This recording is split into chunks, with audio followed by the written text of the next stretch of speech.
Last Saturday, April 17th, the applications and details for the Restaurant Revitalization Fund were finally made public.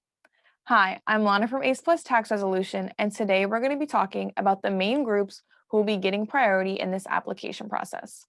I'll also give you guys a couple example cases and the risks of providing false information. The application form was finally made public, but the portal to actually apply for the funds still isn't. First, let's talk about what will happen once the application portal is made public. Once the portal opens, the SBA will be giving priority for the first 21 days to specific groups.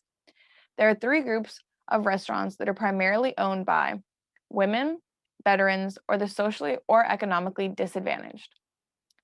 These groups' ownership of the restaurant must make up at least 51%. These terms and percentages sound a little confusing, but let me explain what they mean and give you guys a couple examples.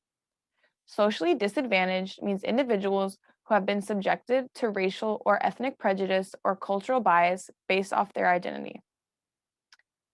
Those include Asian Pacific Americans, Hispanic Americans, Black Americans, and so on. The economically disadvantaged means individuals whose ability to compete in the free enterprise system has been impaired due to diminished capital and credit opportunities compared to others in the same business. The SBA considers you economically disadvantaged if you meet the following 3 criteria. First, if your net worth is below $750,000.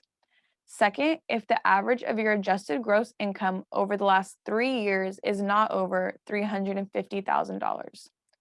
Or third, if the fair market value of your assets exceeds $6 million.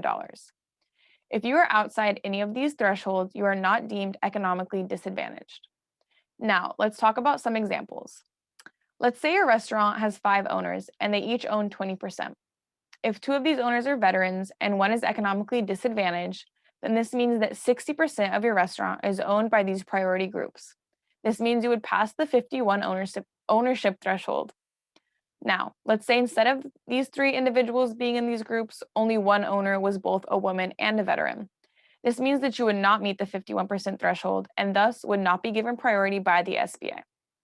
Now, let's talk about the rules the SBA has set for this application process. Along with the required documents and application, the SBA also requires self-certification for all applicants. The main items that the owners must certify for are that the business is not permanently closed, that the uncertainty the business is experiencing makes the funds necessary, and that you will use the funds on eligible expenses within the time period allowed. You also must certify that you do not own or operate more than 20 locations. You have not applied for or received a shuttered venue operator grant, and that your restaurant is not publicly traded. There are a few more specific statements that you must self-certify for, and those are available on the SBA site. You will also have to sign a statement saying that the information and documents in your application are all true and accurate. If you make any false statements in this application, you could be in some very serious trouble. This trouble includes imprisonment or hefty fines.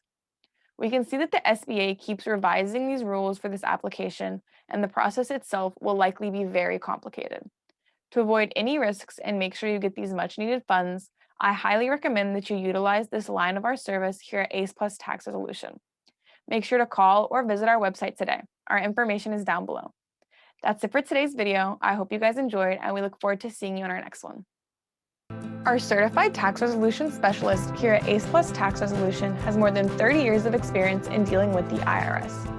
Our firm helps both individuals and business taxpayers resolve their tax problems with the IRS and state through custom fit solutions. If you have any tax problems, please contact us. Our information is down below. Don't forget to hit the subscribe button to our channel so you don't miss any of our timely videos with valuable information and advice.